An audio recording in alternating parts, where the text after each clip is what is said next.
everyone, and welcome to Screams After Midnight TV edition. I am Peter, joining me as always is Tim, and we are going to talk about Ju-on Origins episodes 4, 5, and 6.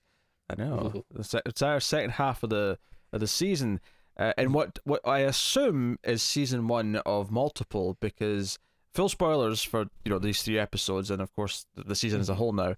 But I would say that this does not end. This feels like it just is there for more. There's clearly more story to tell here.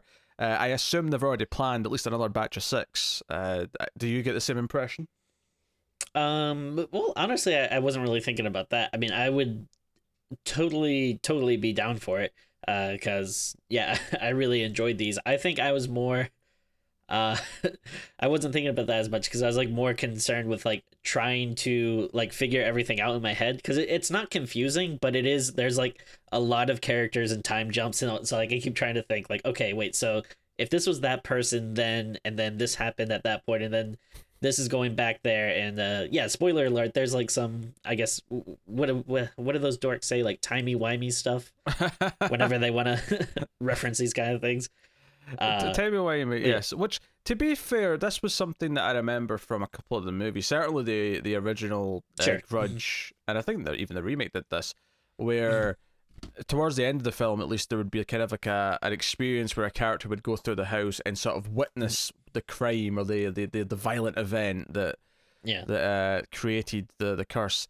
Obviously, with the show here, we're dealing with this idea that there's multiple violent events over time, and the timey-wiminess, as you call it, is that some of them seem to actually kind of affect each other, where there's moments, especially as it gets to episode 6 and starts to reveal kind of what certain characters saw at certain moments, where they would see fragments of another violent incident whilst they were in the middle of their violent incident, and there's a whole kind of web of things happening throughout. Is like characters from the future, like you'd have a flashback to someone in the past who is seeing like what they would think is like a ghost or something, but really it's just a character from the future who is like like coming into the house or something. And it's it's funny because it's not like, I wouldn't say it's like confusing or hard to understand. It's just something that you really have to like think about and pay attention.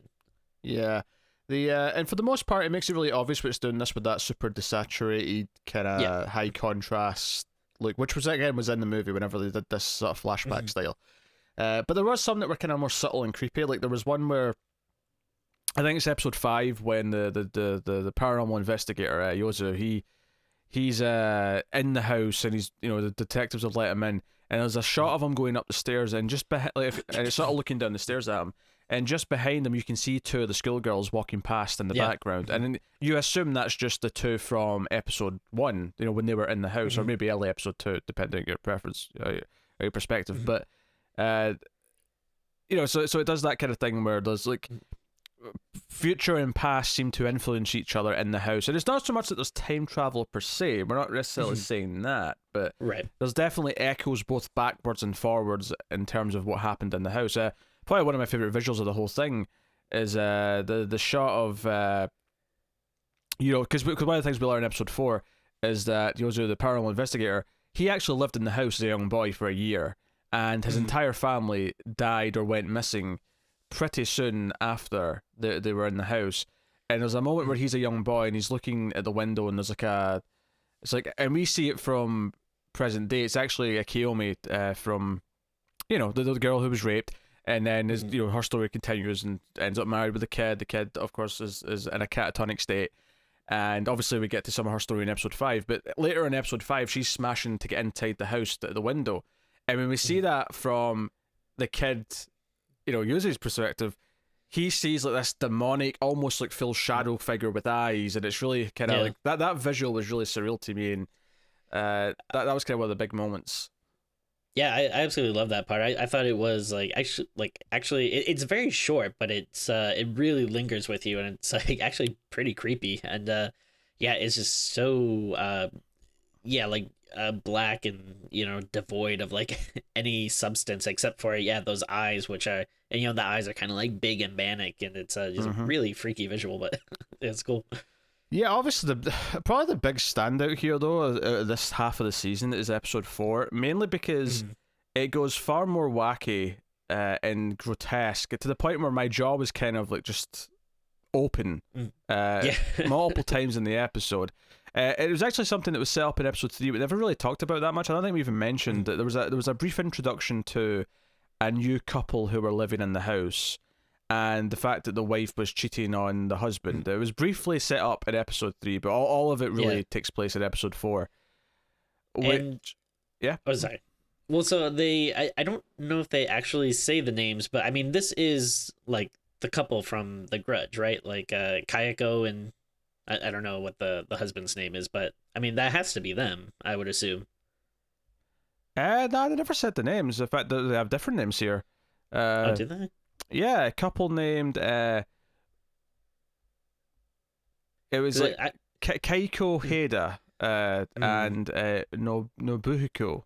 So, because I kept trying to think well, I mean, obviously because the show is called Origins, so you think it's gonna like play into the movie at some point, I didn't remember hearing the name, so because the that original couple like in the first movie, The Grudge was basically I believe just a wife who cheated on her husband and he got mad and killed her and the son. So I assumed that was the couple, but I guess maybe not. Well, no, because the son was already born though in that story. Yeah, the son was, I don't know, 5 or whatever. Right, but I don't know. There's so much weird stuff going on with the son. Well, I assume that the son, in that case, was the son that's in here, who right, okay. ended up being the stillborn fetus that was given to Kaomi, who I guess when she was raped, it wasn't actually, she didn't get pregnant from that, but she received a baby from one of the spirits, which was the stillborn fetus that the guy cut out in the future. Yeah, she mentioned she was given the baby at episode 5, but to stick on episode 4, let's explain this couple story, because so there's a scene with her and her. What's the male version of mistress? Mistress? I don't know. Mister? Mister? Sure. Makes sense. Mistress? I don't know. But booty call.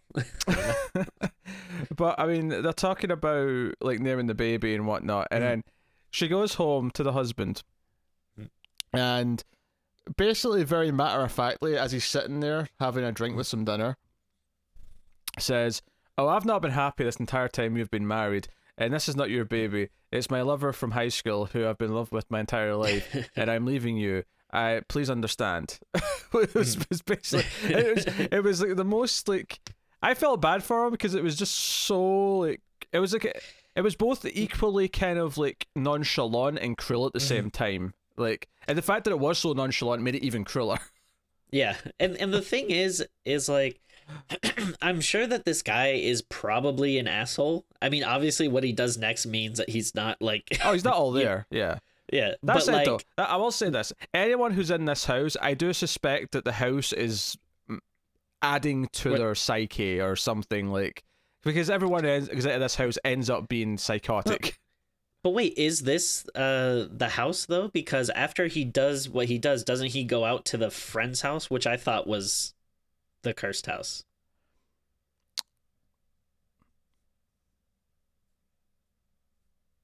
Yes. Yes. Hold on a second. Okay. I'm getting confused here. Oh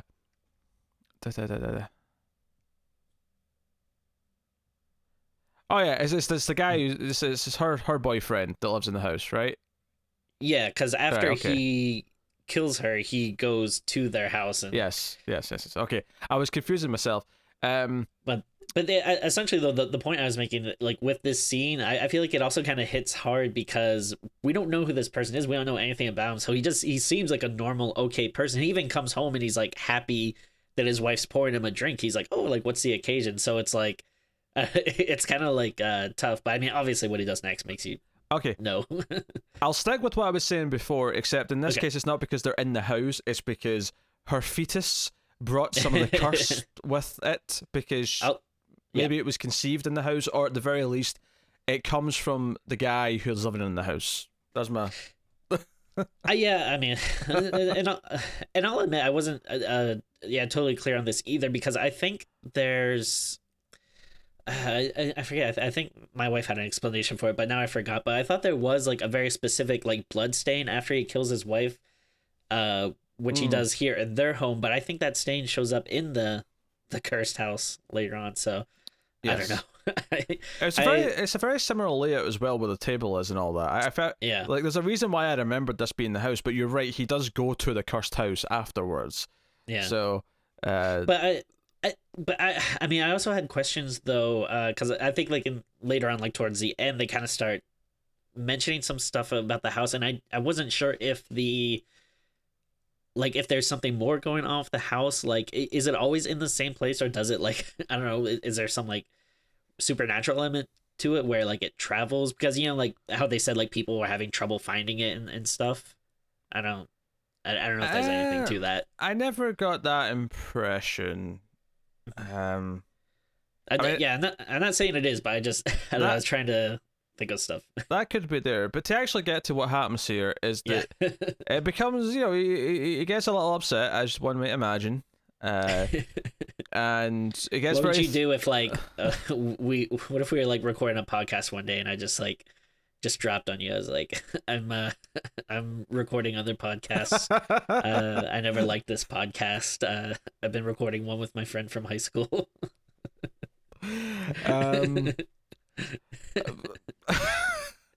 See, it's socially acceptable for you to have multiple podcasts with multiple people. There's nothing wrong with that. And it's not what you say off mic, but yeah, off mic it's but so it gets very violent very quickly, where he gets very threatening with her. She kind of gets threatened with him. There becomes a struggle where, because this is the weird thing as well. It's like, as much as you're like, okay, you're kind of, even though what she did was kind of mean and evil and whatever, he obviously gets very threatening very quickly. But then he like sort of runs off to go to the bathroom, and from that point on, and this kind of goes back to episode 1 and 2 here, when we talked about how Kiyomi very quickly sort of her character did not react in the way that a character in her situation should, because this wife immediately picks up a knife and essentially goes to stab him from the behind, like when he's in the bathroom, because he starts throwing up. Basically, once there's been a little bit of violence, he starts throwing up, and he can't handle it. And I wasn't sure if maybe she had poisoned the drink or something, because there's the throwing up after, and then when he's trying to make her drink it, she's very hesitant. But I mean, it makes sense because she's pregnant. But yeah, I mean, I took the throwing up as more just that he's disgusted by himself and the violence and the what's going on. Yeah. But I mean, again, you could read it a couple of ways. My wife, who she actually lived in Japan for a little bit, and she was commenting at this point about how about the size of their bathrooms, which I guess is like very accurate to when she lived over there. And I was just thinking, oh man, that's I mean, I'm sure you get used to it, but man, I'm just used to having such a nice big bathroom. Yes. So after he comes out of the bathroom, and he's still kind of in shock, because you see them struggling. You're not really sure how it ends. But she is trying to kill him. In fact, she stabs him at least once in the back. So he has been stabbed kind of at the back and the side. So he's kind of got like a blood stain in there. But then he comes stumbling out, or she comes stumbling out, and then he comes out behind her. And when she goes up to the table, he comes up and just slits her throat. So, it's this super dark scene. Because I'll be honest, there was a moment here where I thought he was going to stab her on the stomach, because I thought they were going to go super extreme with it.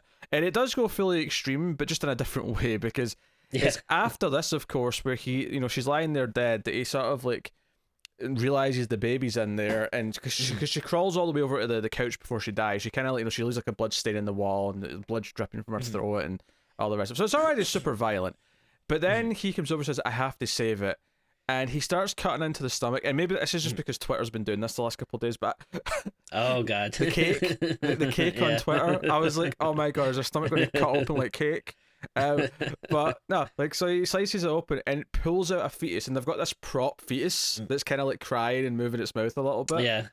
Um, and he tries to take it over to the house, and I'm like, how, like, I mean, this baby's obviously not ready to be born. Like, how long can this thing survive once it's out of the stomach, you know, out the womb and all that? Like, what's the time frame on this? And sure enough, it does actually just kind of like slowly die once it's outside in the rain, and he goes over to the house, and but no, we do see him pull it out of the stomach. It is this, like, the visuals there. It doesn't shy away from it at all. No. And that's not even the most ridiculous image in the episode. There's more ridiculous to come later on when because when he goes to the house, the twist here, and this was confusing at first, is that inside the house, the wife who lives here is dead, and the husband who was cheating on with his wife is hanging from the ceiling over the stairs. But the baby, they like, yeah, but he like the wife lets him in and like even like makes him a meal or something. Well, yeah, but this is after he buries the baby though. So the baby dies, and he buries it in the wet mud because it's raining outside. And then we see like ghostly legs behind him, and he's given like some like instant noodles or something. But no, she's lying dead next to the kitchen, and the guy's like hanging from the ceiling over the stairs. So it's like, wait, what happened here? Who's killed? Like, is this just another incident that we've not seen much of? Yeah. And of course, when the police are questioning him, he's very confusing. His answers don't make a whole lot of sense. But when he's in the jail cell, he hears like cry. Actually, no, hold on. We glossed over the telephone. Hold on, before he gets arrested. I was going to ask you, yeah, because he's going to turn himself in. He says that at one point, but before he actually ends up at the police station and whatnot, when he gets back to his own house, he hears this ring, and it's kind of muffled, and it's this slow build. And we realize that for some reason the telephone is inside his dead wife's stomach, and he has to pull it out, and you hear the sound difference when it comes out. And then on top of that, later on, the dead fetus. What does it come out of again in the jail cell? Is it like a bag? I think. Did he just turn around and it was there? Because he gets like a dinner or whatever, and I thought it was kind of funny because like it actually looked like a really nice dinner. Like it was, you know, a very neatly prepared box with looks like a lot of selections, where I feel like usually when you watch a prison show they just get like some kind of brown slop. You know, I was like, oh, like in Japan maybe they actually care. Maybe the Japanese prison system's got a better catering service.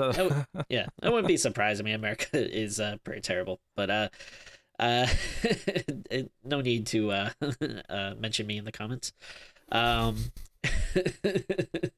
But yeah, I think like at some point, if I remember correctly, I thought he just kind of turned around and then the baby was just there crawling and eating the food, like almost like an animal or something. For some reason, I distinctly remember a visual of it kind of like sort of pulling its way out of something. Is it so maybe like a bag or something? Yeah, I feel like it. I don't know, but then it tries to crawl into his mouth. Which is the ending of the scene. So all of this was super messed up and wacky, and it was very like this was like one of a few moments. It was the pulling the fetus out of the stomach in the first place, and then here when it was trying to crawl into his mouth at the end. The entire time, my jaw was just kind of on the floor. I was kind of like, what? Holy shit! They're doing this. What are they doing? The madmen. Yeah, and I think you had like mentioned kind of mentioned it before, where like even with the movies and stuff, you know, it never gets very gory or bloody. Like there's plenty of, you know, creepy stuff and messed up stuff, but yeah, you know, it's usually more just like a weirdness factor, or, you know, the stuff that's kind of like brutal, or, and even up the so far in the series we've had plenty of messed up stuff, but it has been you know, not as like over the top. So it definitely, like, not that I'm complaining about it, but it was kind of a like a swing for this episode to like go full gore and like be very bloody, and like having these very creepy like images and monsters, and I mean I absolutely loved it. You know, it gave me like, you know, a lot of vibes of like survival horror games and stuff. Like like I felt like, oh, this is something I would see in like a Silent Hill game or something. See, whenever it did the desaturated thing, I was getting Fatal Frame flashbacks. That's what it's making me think of. Episode 5 was kind of broke into two things. One was sort of the end of Kiyomi's story, where she's now working as a prostitute, and Yui comes to see her, wants to basically get drugs from her, and she kills him, but drown him in a really small. This is where this bathroom size comes into it. I wasn't sure if this was a really tiny bathtub. or a really large sink. I wasn't entirely sure, but he gets drowned in there. Yeah, I asked my wife, and I think she said that's like typical for what you would see in like a big city apartment. Like, sure. I don't know. I'm assuming, I don't know if it's you stand in it or maybe you kind of, I don't know, like do a sit down thing and or whatever. but one thing I thought was interesting that my wife brought up is like, yeah, she's drowning him, and she was like, oh, this is like a nice callback to the first episode, because now she's the one that's like holding him down, versus before. Yeah, because there's actually a weird moment where the two other girls kind of apologize to her, because when she gets into the house, because she goes looking for the house. Yeah, it's like, I mean, obviously, like, it does feel like she, really just had such like a shitty life, and I feel like she kind of gets like somewhat of a happy ending, like I guess maybe as happy you can get like in this world, but it actually did seem like weirdly, like, I don't know, kind of, I guess, kind of sweet. Like her, like, yeah, it like seems like she's like, oh, like going back to a more innocent time, and making up with these people, and we're kind of just going off instead of getting like some grisly end like most people got. Yeah, because the others actually, because by this point, the investigator with Haruka, who's still interested, and also Kimmy, the social worker, have all kind of teamed up, partially because when he was in the house, because it's this episode he goes into the house with a police officer, and he actually sees, like, this is again one of these like overlapping moments in time where he sees Kiyomi like in the closet screaming that moment. So he knows what. So they're looking for. They're actually looking for her apartment, and they find her apartment. They find the dead body of the husband in there, and then this all kind of comes because when they actually find the house the next day, they see all of her photos that she's left on the floor and all these things. So there's all this stuff kind of tying everything together. So, and is this when we learned that the investigator had a sister? Yeah, I think it may have been mentioned in episode 4, but yeah, this is the one where he goes into it a lot more, where he talks about how they were here for a year, because I think it's maybe more episode 6 that gives us the actual visual of it, but his father literally disappeared outside the house, and his sister was presumed kidnapped, although we suspect it was more ghostly foul play, if we're being honest. So, and he questions why he's still alive, like why everyone else who goes out of that house seems to get cursed and he's still kind of around, and he speculates I think towards the end of 6 that maybe the house, like, all the spirits want him to tell the story, like they want someone to kind of like actually put all this in a written down, and sort of here's the story of it from A to B, and all the parts that kind of at least they can make sense of as much best as they can. So in fact, obviously we get the more villainous one here, because before he moved into the house, though, one of the things we learn about was it was like the son of the realtor or something like that, who kidnapped a young woman and held her captive, got her pregnant and killed her eventually. Which I think maybe they might have like hinted at in earlier episodes, like that might have been some of the stuff they're talking about on the TV or something. Yeah, because he kind of becomes this boogeyman in the last 2 episodes, because we see him a couple of times. This guy, I assume that's him, because I mean we didn't see him before, so this was my obvious takeaway, is that he's that guy. And the ending's really important with him, because the end of the 6th episode, the end of the season is, Haruka's going to where the baby was buried, and buries the tape, the recording from her apartment, because there's like a new couple in the house, because it finally jumps ahead in time again. The last episode's in 1997, which is partially why I think they must have a season 2 planned. It is because it doesn't actually go up or feel like it actually connects to the movies yet, and 2, because this ending does not feel like an ending to me. It feels like I don't know, it feels like just the middle part of a story. It doesn't really round up in any way, which isn't necessarily a complaint as long as there's more.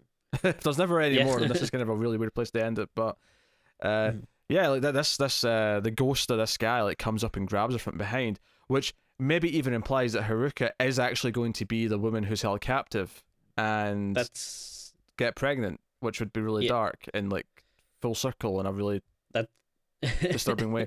But yes, go on. Oh yeah, no, that's what I was kind of taking away from it. That yeah, and especially because we've seen some other stuff that kind of messes with time and yeah, shows that like stuff from the future can interact with the past and stuff. So I kind of took it as that she was the woman that he kidnapped and strapped to the bed. Because I think especially too because the when they talk about it, I think they always refer to her as like he was keeping an unnamed woman or an unidentified woman in the bed. So that would make sense. Which makes sense that they never identified her because she didn't exist yet. Like there'd been no record of her existence at the time. It's an interesting concept, and I think there's something really sinister about making us get to know and care about her all season, and then find out she's the victim of this horrible crime that we've been hearing about.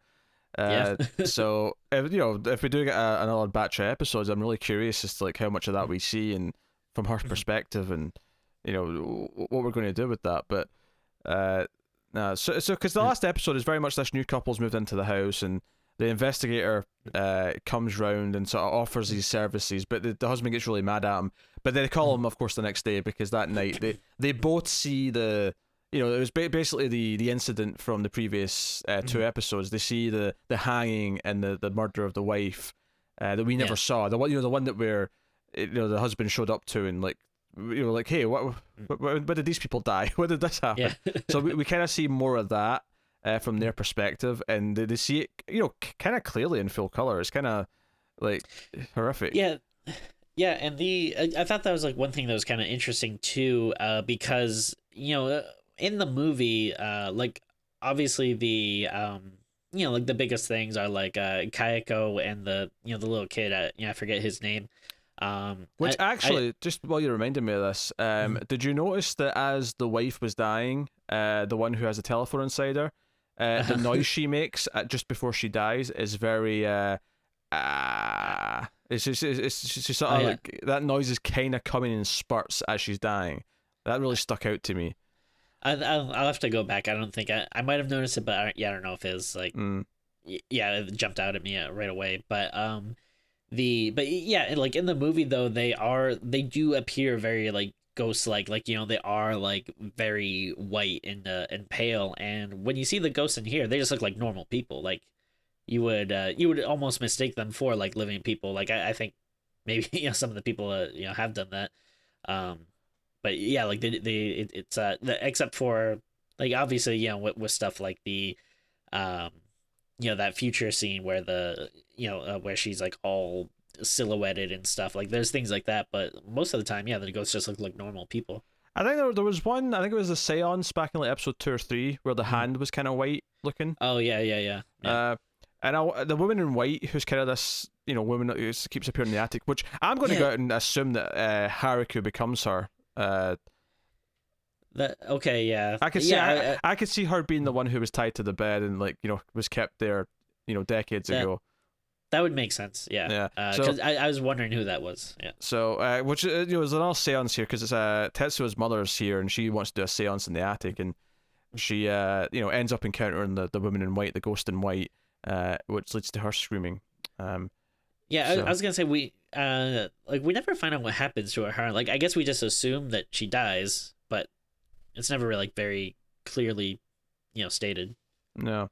Well, this is what I'm talking about, how there's a lot of like sort of cliffhangery moments here in the last episode. It doesn't really feel like it is an ending to a story.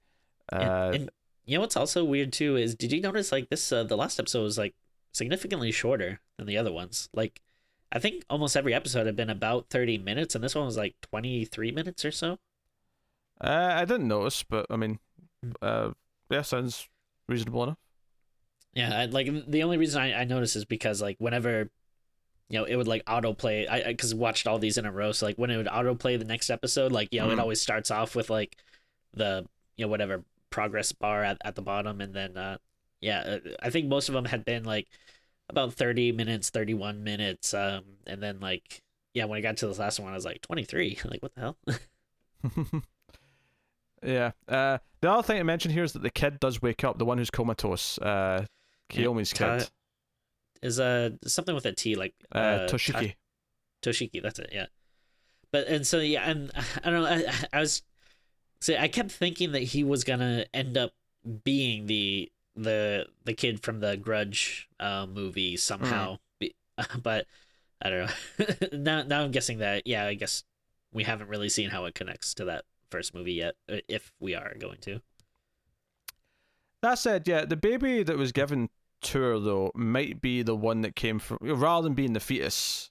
Mhm. I mean, we're leaning more to being the one who was like, the woman who was held captive, which we're assuming Yeah. might turn out to be Haruka. Which I found the name of the guy who did this, by the way. Sanada is the character's name. The Who like grabs, landlord's son or yeah, the one who Oh, grabs okay, her at the end, right? That's Sanada. So I'm expecting it's the kid that came from that turned out to be Toshiki, who was given to Okay. Kiyomi.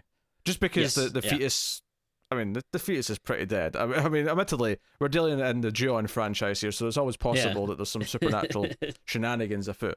But that is where I'm kind of assuming right now. There's a lot to take in here, to the point where I'm a little bit worried if there is a season 2 that I'm going to have to rewatch these 6 episodes before the new season. I think all you really need is like a good flow chart. Like that's what I ultimately want. I could see it. I could see it. So I mean, that's basically season 1. I mean, we've kind of delved into the the big moments here, but like, how much did you enjoy the season as a whole then? I mean, honestly, I loved it. Like um, like yeah, I don't think like I was never bored with it. And I'm usually not like a person that binges stuff all that often, but like, I mean, one of the reasons why we're doing, the reviews, bundled up with episodes is because, I there was no way I'd be able to wait like between a week between like each episode. So I was like, yeah, it really strung me along, and then I thought, it's definitely it's a bit of a challenging series because it's like it's not happy. There's some very brutal and like triggering stuff, but like it is very compelling, and there's a lot of horror elements there that make you want to watch it. And yeah, I mean, I was definitely all in on it. I feel like it is something that be thinking about for a while. Yeah, just with like there's so much like weird stuff going on, and connections to make. And yeah, like this would be one I'd be interested in, like reading if there's any fan theories about maybe some of the more unanswered stuff. And yeah, if they definitely do another series, I'd be down for it. And of course, like, I'm a little biased because I said before how much I love Ju-on the Grudge. Like, that's definitely in my, I don't know, top 5. I don't know exactly where it would place, but it's pretty high up there. I love it. And I feel like it's been a while since we've seen a good J horror. I want to say movie because I don't think I've actually ever seen a horror series from Japan before.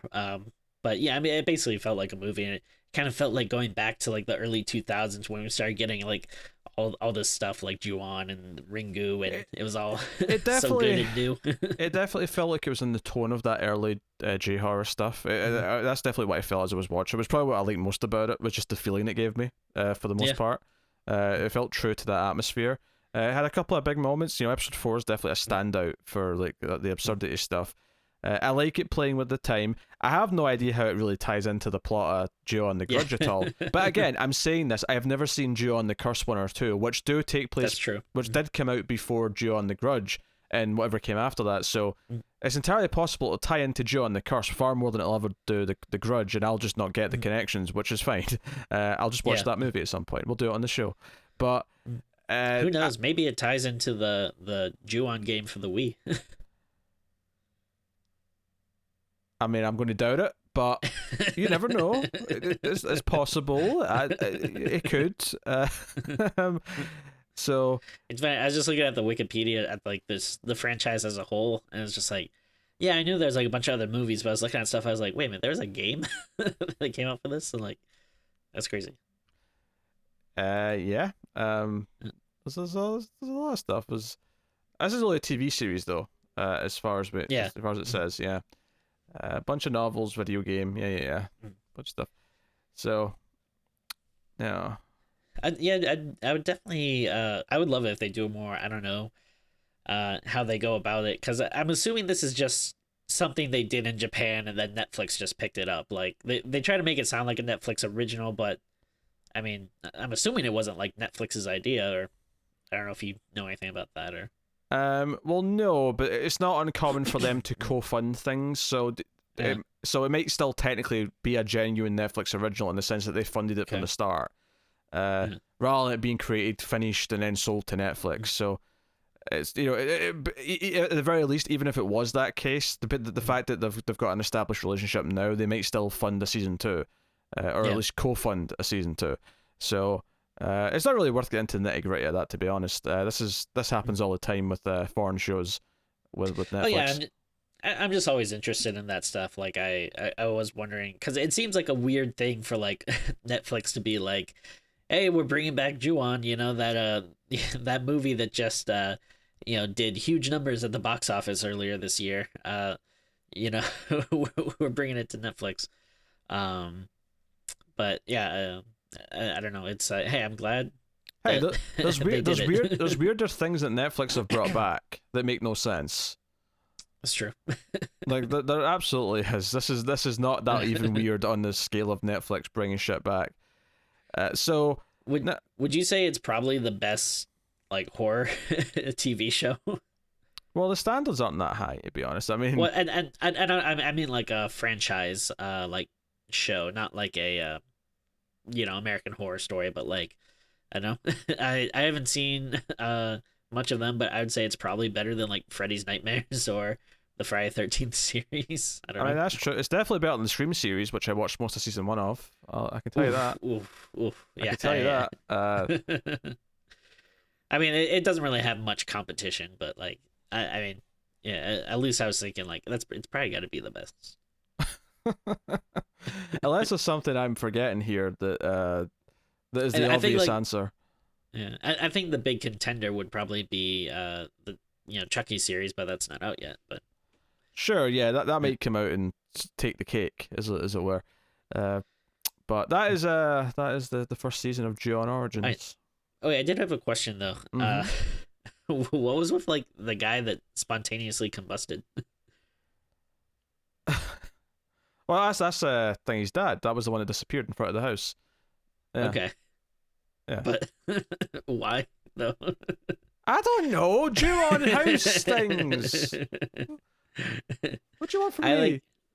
I hate to admit, but I did kind of like laugh at that part. Like I thought it was like a little silly.